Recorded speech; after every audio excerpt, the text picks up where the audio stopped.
In the late 1920s, America was riding high on confidence. Factories were expanding, cities were growing, and the stock market seemed unstoppable. Ordinary people invested their savings, believing wealth was guaranteed. Banks freely gave loans, and buying stocks on borrowed money became common. This period was called the Roaring Twenties, a time of optimism and excess. But beneath this shiny surface, dangerous cracks were forming. The economy was growing faster than real value, and speculation was replacing logic. Few people questioned whether this growth was sustainable. Everyone believed the good times would never end. In October 1929, everything changed. The stock market suddenly collapsed, triggering panic across the nation. Investors rushed to sell their shares, but buyers disappeared. Prices crashed within hours. Fortunes vanished overnight.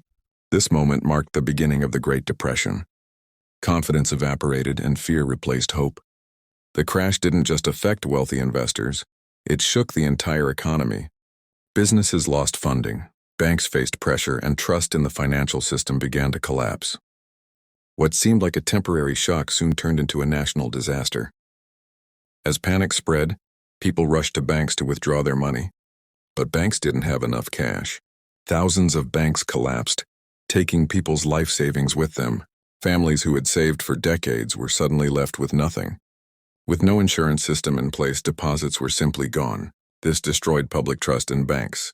People stopped spending, businesses stopped investing, and economic activity slowed even further.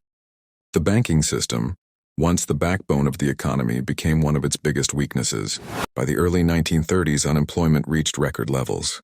Nearly 1 out of every 4 Americans had no job. Factories closed, farms failed, and wages disappeared. Families struggled to survive. Bread lines stretched for blocks, and soup kitchens became a daily necessity. Many people lost their homes and began traveling the country in search of work. Children dropped out of school to help their families. The Great Depression wasn't just an economic crisis, it was a humanitarian disaster. At the same time, American farmers faced another tragedy. Severe droughts and poor farming practices turned fertile land into dust. Massive dust storms destroyed crops and buried towns. This disaster, known as the Dust Bowl, forced thousands of farming families to abandon their homes. Many migrated west, hoping for a better life. Instead, they found poverty, discrimination, and limited opportunities. Agriculture, once a stable part of the economy, became another source of suffering during the Depression. In 1933, Franklin D. Roosevelt became president during America's darkest hour. In his first speech, he famously said, "The only thing we have to fear is fear itself."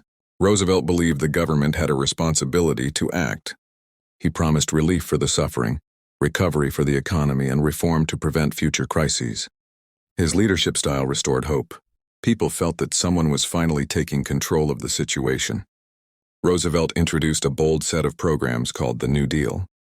Its goal was simple: put people back to work and stabilize the economy.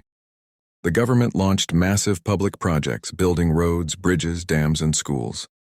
Millions of Americans found employment through these programs. Money started flowing again. The New Deal marked a turning point. Government intervention became a key tool in economic recovery. One of Roosevelt's most important actions was fixing the banking system. The government temporarily closed banks to stop panic withdrawals. New laws created the Federal Deposit Insurance Corporation, protecting people's savings. Financial markets were regulated through the Securities and Exchange Commission. These reforms restored trust and prevented reckless speculation. For the first time, ordinary citizens felt their money was safe. The New Deal also focused on long-term protection.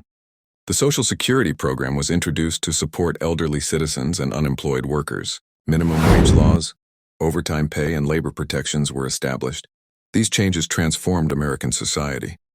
The government was no longer just an observer. It became a safety net for its people. The Great Depression taught the world powerful lessons. Unchecked greed, weak regulations, and blind optimism can destroy economies. The New Deal showed that smart government action can stabilize markets and protect citizens.